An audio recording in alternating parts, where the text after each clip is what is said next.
السلام عليكم شباب، شلونكم؟ كان صحتكم؟ طبعا اليوم جبت لكم طريقة تجهز الجيش كامل بلاش. طبعا اول شي لازم يكون الجيش مبتدئ فول، مثل ما تشوفون هنا.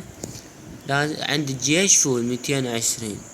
اول شي لازم مثلا تريد تجهز فالكيري، تدوس على الفالكيري تخليها مثل هاي. اهم شي لازم عليها علامة صح مكتمل تنزيل. ما ليش ما لازم؟ لان هذا الجيش مبتدئ. اول شيء نجهز وراها مثلا هيلر دقيقتين تنزل. لازم نمسح الهيلر لين دقيقتين شوية. نجهز وراها مثلا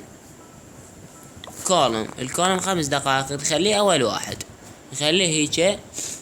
نروح نذب الجنود كلها، نروح نهجم، نذب الجيش كله، على اي وحدة نهجم. اهم شي تذب الجيش كله. اول واحد تاخذ، المهم يذبون الجيش كله مثل ما تشوفون. اذب الجيش كله.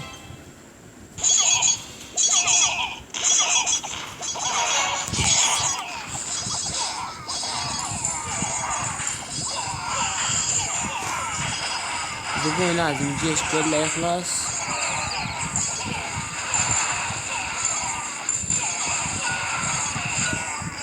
ذبوا الفالكيري مثل ما تشوفون.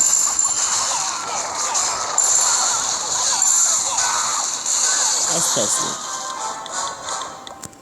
من هنا راح نلقى الفالكيري ما نازله، دا ينزل الكولوم. نجهز بربري واحد. البربري نقله اول واحد. نمسح هذا وندوس تجهيز بجوهرة واحدة. والمفاجأة الكبيرة مثل ما راح تشوفون،